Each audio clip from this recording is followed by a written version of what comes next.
Hello বন্ধুরা, আমার নাম মোহনা। আমি ২১ বছরের এক তরুণী, কিন্তু ভাগ্যচক্রে বিধবা। প্রতি রাতে আমার ১৭ বছরের দেবর আকাশ আমার সেবা করত। একদিন আমার পায়ে সেবা করার সময় সে আমার সাথে এমন এক আচরণ করে যা শুনলে আপনারা অবাক না হয়ে পারবেন না। আমার যখন মাত্র ১৮ বছর বয়স, তখন বাবা মা আমাকে বিয়ে দিয়েছিলেন, কিন্তু বিয়ের কয়েক বছর যেতে না যেতেই আমার স্বামী পরলোক গমন করেন। স্বামীর মৃত্যুর পর আমার দেবর আমার সাথেই থাকত। যখন আমার বয়স ২০, তখন আমার স্বামীর বয়স ছিল ৪০। আমার বিয়েটা বেশ বয়স্ক একজনের সাথেই হয়েছিল। তিনি আমার চেয়ে বয়সে অনেক বড় ছিলেন। আমি এক দরিদ্র পরিবারের মেয়ে ছিলাম, তাই আমার বাবা মা ভেবেছিলেন যে আমার স্বামীর বয়স বেশি হলেও তার অগাধ সম্পত্তি আমার ভবিষ্যৎ সুরক্ষিত করবে। তারা তার অর্থ ও সম্পদ দেখেই আমার বিয়ে দিয়েছিলেন। বয়সের পার্থক্যটা বড় করে দেখেননি। কিন্তু বিয়ের পর স্বামীর সাথে কয়েক বছর কাটানোর পরেই তিনি হঠাৎ মারা যান। তার মৃত্যুর কারণ ছিল অতিরিক্ত মদ্যপানের ফলে লিভার নষ্ট হয়ে যাওয়া। আমার স্বামী দামি মদের শৌখিন ছিলেন এবং প্রায় বন্ধুদের সাথে বাড়ির বাইরে রাতভর আমোদ প্রমোদেও মেতে থাকতেন। আমি সারাদিন বাড়িতে থেকে নিজের দায়িত্ব পালন করতাম। অনেক সময় আমার মনে হতো, আমার প্রতি যখন স্বামীর কোনো টান বা অনুভূতিই নেই, তাহলে তিনি কেন আমাকে বিয়ে করেছিলেন। বিয়ের পর তিনি কোনোদিন ভালোবেসে আমার সাথে দুটো কথা বলেননি। প্রথম দিনই সাফ জানিয়ে দিয়েছিলেন, দেখো রিনা, তোমার যত টাকার প্রয়োজন হয় আলমারি থেকে নিয়ে নেবে। বাইরের কোনো জিনিসের দরকার হলে বাড়ির চাকরকে বলবে, কিন্তু তুমি কখনো বাড়ির বাইরে যাবে না। আর একটা কথা মনে রাখবে, আমি কখন বাইরে যাচ্ছি বা ফিরছি এসব নিয়ে আমাকে কোনো প্রশ্ন করবে না। এটা আমার সম্পূর্ণ ব্যক্তিগত বিষয়। তখন আমার বয়স কম ছিল বলে স্বামীর কথার গভীরতা পুরোপুরি উপলব্ধি করতে পারিনি। আমি বুঝতে পারিনি যে তিনি কেবল বিয়ে করে সামাজিক দায়িত্ব পালন করেছিলেন।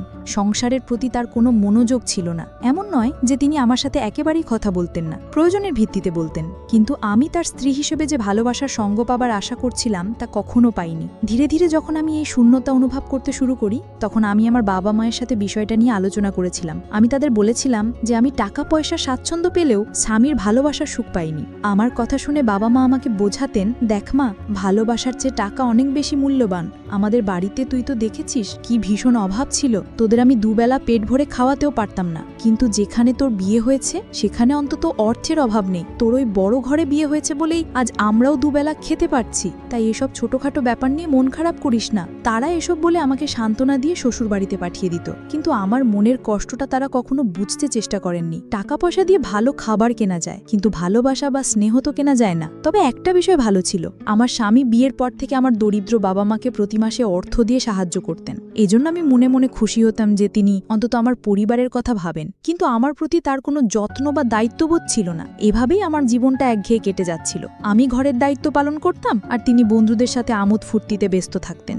এভাবে কয়েক বছর কেটে যাওয়ার পর যখন আমার স্বামী হঠাৎ মারা গেলেন, আমি তখন একেবারেই একা হয়ে পড়ি। আমার এই অবস্থা দেখে আমার দেবর আকাশ আর বিদেশে ফিরে যায়নি। সে ছোট থেকেই বাইরে পড়াশোনা করত। আমার স্বামী ভালোভাবেই জানতেন যে তার ভাই যদি তার সঙ্গে থাকে তাহলে সেও তার মতো উচ্ছৃঙ্খল হয়ে যেতে পারে। তাই ভাইয়ের উজ্জ্বল ভবিষ্যতের কথা ভেবে তিনি তাকে বাইরেই রেখেছিলেন। আমার শ্বশুর শাশুড়িও বহু আগেই মারা গিয়েছিলেন। এদিকে আকাশের বয়স ১৮ হলেও তাকে দেখে বোঝার উপায় ছিল না। তার সুঠাম স্বাস্থ্য ও পেশিবহুল চেহারা দেখে তাকে ২৭-২৮ বছরের যুবক মনে হতো। আকাশ আসার পর ধীরে ধীরে আমি বুঝতে পারলাম, এতদিন ধরে আমি স্বামীর কাছে যে ভালোবাসাটা আশা করছিলাম সেটা যেন আমার দেবর আমাকে দিচ্ছিল। স্বামীর মৃত্যুর পর আমি মানসিকভাবে খুব ভেঙে পড়েছিলাম। কারো সাথে কথা বলতে ভালো লাগতো না। একজন বিধবা আর একজন সধবা নারীর জীবনে যে আকাশ পাতাল তফাৎ, তা আমি হাড়ে হাড়ে টের পাচ্ছিলাম। স্বামীর মৃত্যুর পর কিছুদিন পর্যন্ত আমাদের বাড়িতে আত্মীয়স্বজনরা ছিল। তাদের সামনে কেঁদে আমি মনের কষ্ট কিছুটা হালকা করতাম, কিন্তু তারা চলে যাবার পর আমি আরও একা হয়ে পড়ি। মনে হতো ওই বিশাল বাড়িটা যেন আমাকে গিলে খেতে আসছে। আমার স্বামী আমাকে ভালোবাসতেন না ঠিকই, কিন্তু তার সাথে থাকার একটা অভ্যেস হয়ে গিয়েছিল।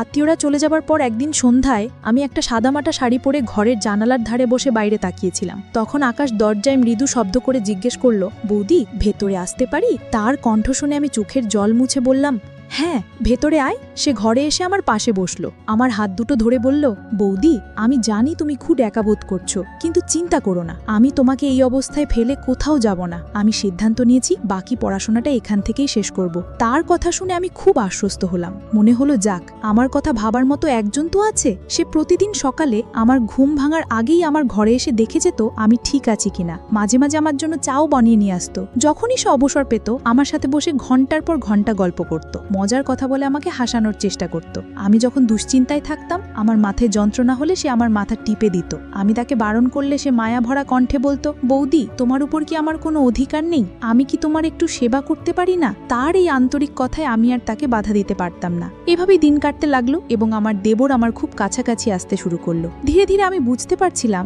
যে আকাশ আমার প্রতি অত্যন্ত যত্নশীল। এই অনুভূতিটা আমার ভেতরটাকে নাড়িয়ে দিচ্ছিল, কারণ আমি ঠিক এই ভালোবাসাটাই একদিন আমার স্বামীর কাছে চেয়েছিলাম। আকাশের সাথে যতই দিন কাটছিল, আমি ততই অজান্তে তাকে পছন্দ করতে শুরু করেছিলাম। কিন্তু একটা সময় আমার মনটা এমনভাবে ভেঙে যাবে তা আমি কল্পনাও করতে পারিনি। আসলে দোষটা সম্পূর্ণ আমারই ছিল। আমি একবারও ভেবে দেখিনি যে আকাশ আমার চেয়ে বয়সে ছোট আর আমি তার চেয়ে বড়। আমি কি করে এত বড় একটা ভুল করতে যাচ্ছিলাম? তার আমার প্রতি শ্রদ্ধা, যত্ন আর ভালোবাসাকে আমি অন্য কিছু ভেবে বসেছিলাম। সে কি সত্যি আমাকে তার দাদার বিধবা স্ত্রী হিসেবে দেখত, নাকি এর পেছনে অন্য কোনো অনুভূতি ছিল, তা আমি বুঝতে পারছিলাম না। আমার খাওয়া দাওয়ার থেকে শুরু করে শারীরিক সুস্থতা সবকিছুর খেয়াল সে রাখত। এতে আমি তাকে অন্য চোখে দেখতে শুরু করি এবং তার প্রতি আমার প্রত্যাশা বাড়তে থাকে। স্বামীর মৃত্যুর পর দুশ্চিন্তার কারণে আমাকে নিয়মিত ওষুধ খেতে হতো। সেই ওষুধও আকাশ আমাকে নিজের হাতে খাইয়ে দিত। সেই সব সময় বলতো, বৌদি, নিজের শরীরের যত্ন নাও, ঠিক মতো না খেলে তো শরীর আরো ভেঙে পড়বে।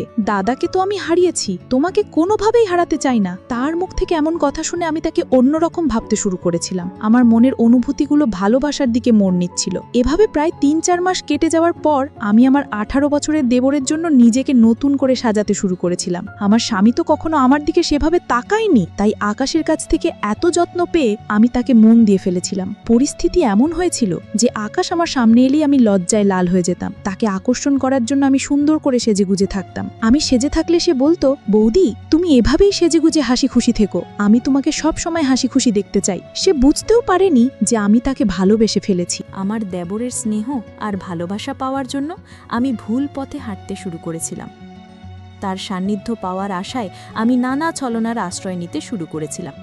সে আমার যত্ন নিত, কিন্তু সেটা শ্রদ্ধার ছিল। আমি যা ভাবছিলাম তা নয়। তার পবিত্র যত্ন আর ভালোবাসাকে আমি ভুল বুঝতে শুরু করেছিলাম। সেদিন আমি মনে মনে ঠিক করলাম, অনেক হয়েছে লুকোছুরি। এবার আমি তাকে সরাসরি আমার মনের কথা জানাবো যে আমি তাকে ভালোবাসি এবং তার সাথেই বাকি জীবনটা কাটাতে চাই। সেদিন আকাশ বাড়ি ফিরলে আমি ইচ্ছে করে অসুস্থতার ভান করলাম। বললাম, আমার সারা শরীরে খুব ব্যথা, আমি বিছানা থেকে উঠতেও পারছি না। আমার উদ্দেশ্য ছিল তার মনোযোগ আকর্ষণ করা। আমি যখন তাকে ব্যথার কথা বললাম, সে রান্নাঘর থেকে এক বাটি তেল গরম করে নিয়ে এলো। ঘরে এসে বলল, বৌদি, তুমি শান্ত হয়ে শুয়ে থাকো, আমি তোমার পায়ে মালিশ করে দিচ্ছি, দেখবে ব্যথা কমে গেছে। আমি মনে মনে খুব খুশি হলাম। ভাবলাম, সেই যখন আমার সেবা করবে তখন নিশ্চয়ই আমার প্রতি আকৃষ্ট হবে। আমি তাকে নিজের দিকে টানার জন্য আগে থেকে সেজেগুজে প্রস্তুত ছিলাম। আকাশকে দেখে আমি কাতর স্বরে বললাম, আমার শরীরে খুব যন্ত্রণা হচ্ছে, তুমি যদি একটু সেবা করে দাও তাহলে খুব আরাম পাব। আমার এই মিথ্যে কষ্ট দেখে সে আমার পাশে বসে আমার পায়ে আলতো করে তেল মালিশ করতে লাগল। তার স্পর্শে আমার ভীষণ আরাম হচ্ছিল এবং আমি মনে মনে অন্য এক জগতে হারিয়ে যাচ্ছিলাম। আমি ঠিক করে ফেলেছিলাম, আর দেরি না করে এবার তাকে আমার মনের কথাটা বলেই ফেলব। কিন্তু ঠিক সেই মুহূর্তে আমার পায়ের তলার মাটি যেন সরে গেল। আমার 18 বছরের দেবর আমার পায়ে মালিশ করতে করতে মৃদু হেসে আমার দিকে তাকালো। তারপর মাথা নিচু করে বলল, বৌদি, আমি তোমাকে একটা কথা বলতে চাই। অনেকদিন ধরেই ভাবছি কথাটা তোমাকে বলবো। তার কথা শুনে আমি উত্তেজনায় অপেক্ষা করছিলাম। ভাবছিলাম সেও নিশ্চয়ই আমাকে ভালোবাসে এবং সেটাই এখন বলবে। সে আমার দিকে তাকিয়ে মুচকি হাসছিল। তখনই আকাশ আমাকে বলল, বৌদি, আমি যে কথাটা বলবো সেটা শুনে তুমি রাগ করবে না তো? আমিও তার দিকে তাকিয়ে মৃদু হেসে বললাম, না, রাগ করব কেন? তোর যা বলার আছে মন খুলে বল, আমি তো তোর মনের কথা শোনার জন্যই অপেক্ষা করছি। তখন আকাশ বলল, বৌদি, আমি পিয়া নামের একটি মেয়েকে খুব ভালোবাসি এবং তাকে বিয়ে করতে চাই, কিন্তু তোমার অনুমতি ছাড়া আমি তাকে বিয়ে করতে পারবো না, কারণ আমি তোমাকে মায়ের মতো শ্রদ্ধা করি, তাই আমি তোমার এত যত্ন নিই। মায়ের মতো বৌদির আশীর্বাদ না পেলে আমি আমার পছন্দের মেয়েকে বিয়ে করতে পারবো না। আমি মন থেকে তোমার আশীর্বাদ চাই।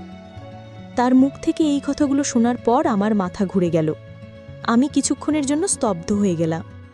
লজ্জায় আমি বুঝতে পারছিলাম না যে আমি আকাশের সাথে কিভাবে চোখ মেলাবো। আমার মুখ লাল হয়ে গেছিল। আমি স্বপ্নেও ভাবতে পারিনি যে আকাশ আমাকে মায়ের মতো মনে করে আমার সেবা যত্ন করত। আর আমি তার সেই পবিত্র ভালোবাসাকেই ভুল বুঝেছিলাম। তার কথা শুনে আমার চোখ দিয়ে জল গড়িয়ে পড়ল। আমার চোখের জল দেখে সে তাড়াতাড়ি আমার চোখের জল মুছে দিয়ে বলল, বৌদি, তুমি কাঁদছো কেন? তুমি কি চাও না আমি পিয়াকে বিয়ে করি? আমার কোনো কথায় যদি তুমি কষ্ট পেয়ে থাকো তাহলে আমাকে ক্ষমা করে দিও।